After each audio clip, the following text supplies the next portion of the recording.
नमस्कार और स्वागत है इस शैक्षिक प्रस्तुति में। आज हम क्वांटम यांत्रिकी के एक बहुत ही महत्वपूर्ण विषय पर चर्चा करेंगे, सन्निकटन विधियां। क्वांटम यांत्रिकी हमें ये समझने में मदद करती है कि परमाणु और उप परमाणु स्तर पर पदार्थ कैसे व्यवहार करते हैं। लेकिन क्या होगा जब हम जटिल प्रणालियों का अध्ययन करते हैं? ज्यादातर वास्तविक दुनिया की क्वांटम प्रणालियों के लिए श्रोडिंगर समीकरण को ठीक हल करना असंभव होता है। जब प्रणाली में कई कण होते हैं और उनके बीच जटिल परस्पर क्रियाएं होती हैं, तो सटीक क्वांटम समाधान ढूंढना गणितीय रूप से बहुत कठिन हो जाता है।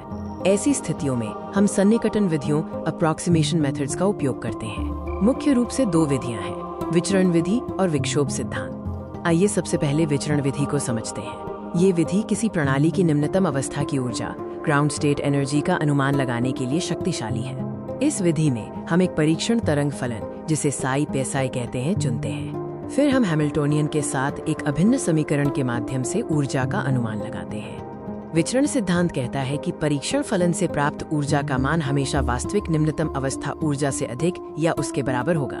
हम साई में पैरामीटर बदलकर ऊर्जा को न्यूनतम करने की कोशिश करते हैं। ग्राफ पर हम देखते हैं कि जैसे जैसे हम परीक्षण फलन के मापदंडों को बदलते हैं, ऊर्जा घटती जाती है। न्यूनतम बिंदु हमें वास्तविक ऊर्जा के सबसे करीब का अनुमानित मान देता है।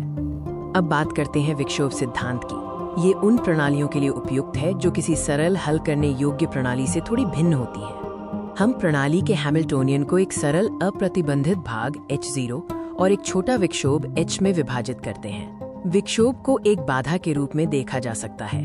विक्षोभ सिद्धांत हमें बताता है कि ऊर्जा स्तरों में कितना बदलाव आएगा। सरल प्रणाली के ऊर्जा स्तर E0 विक्षोभ के कारण थोड़े से डेल्टा E ऊपर या नीचे खिसक जाते हैं। यह समीकरण हमें प्रथम कोटि ऊर्जा सुधार, फर्स्ट ऑर्डर एनर्जी करेक्शन की गणना करने की अनुमति देता है।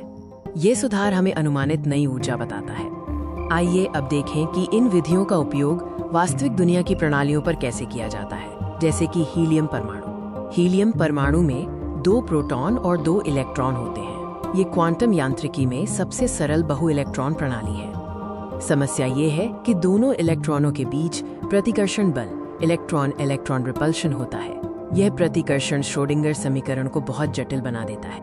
यहाँ सन्निकटन विधियां, विशेष रूप से विचरण विधि, बहुत उपयोगी साबित होती हैं। वे हीलियम परमाणु की निम्नतम अवस्था ऊर्जा का काफी सटीक अनुमान लगाने में सक्षम हैं। तो हमने देखा कि जब सटीक क्वांटम समाधान असंभव होते हैं, तो सन्निकटन विधियां हमारे लिए मार्ग प्रशस्त करती हैं।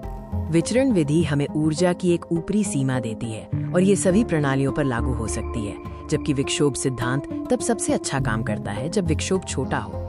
ये सन्निकटन विधियां केवल अकादमिक अभ्यास नहीं है, वे संघनित पदार्थ भौतिकी और क्वांटम रसायन विज्ञान जैसे क्षेत्रों में व्यावहारिक क्वांटम यांत्रिकी की रीढ़ है।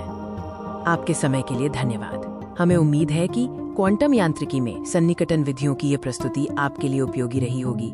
सीखते रहिए और खोजते रहिए।